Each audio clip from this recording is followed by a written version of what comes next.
Cette capsule vous est présentée par la boutique Maixu pour vos peluches et articles décoratifs geek, ainsi que par Evo Retro, marque cool d'accessoires de jeux vidéo et de protecteurs pour mettre en valeur vos collections de figurines Funko Pop ou cartes Pokémon. Un beau bonjour à toi, c'est les Techno. J'espère que tu vas bien. Je me présente, mon nom c'est Benoît Vincent. Pour une critique de film aujourd'hui, Easter Sunday, mettant en vedette Joe Coy.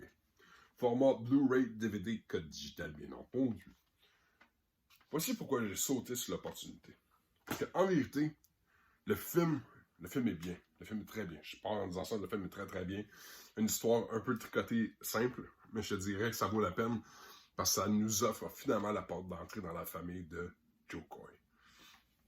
Si t'es familier avec ce stand-up comic-là, puis que tu as été découvrir Joe Coy sur Netflix, il y a comme 3-4 spéciales là, qui sont disponibles, dont un qui est sorti tout dernièrement.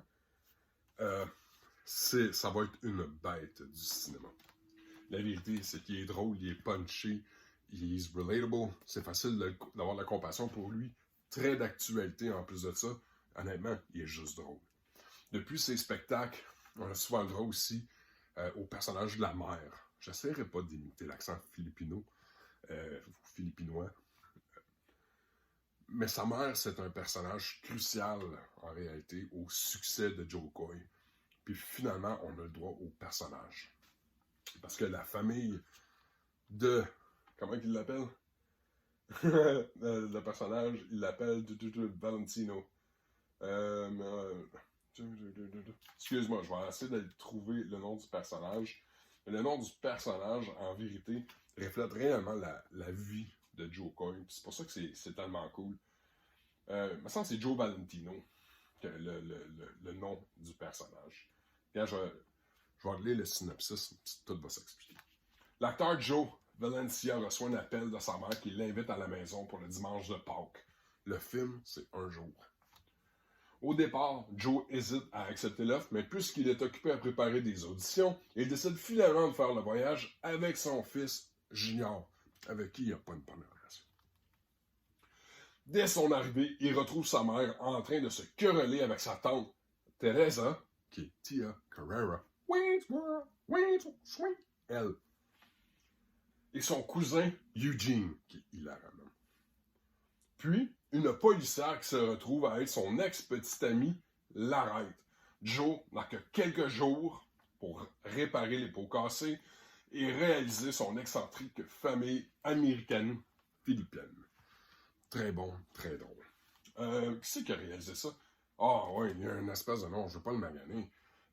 Jay Chandraskar, je crois. Ça met en vedette Joe Coy, Lydia Gaston, Brandon Marley, Eva Noblezna, Carly Poppy, puis Jay Chandler. Qui joue dans le réalisateur joue un rôle dans le film.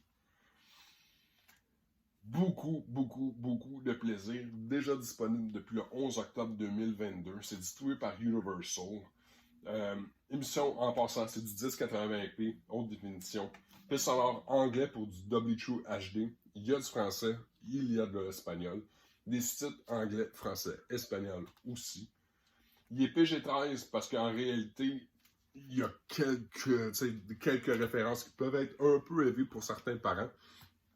Mais la vérité, c'est que c'est quand même un film familial qui est simple, facile à écouter. Gag reel, blooper, il y a un peu des scènes délitées. Ce qui n'a pas manqué en réalité avec ce film-là, c'est la chimie qui existe entre Joe Coy et son public. On a enfin eu l'opportunité de le voir agir un peu plus que juste son personnage stand-up. J'ai beaucoup aimé.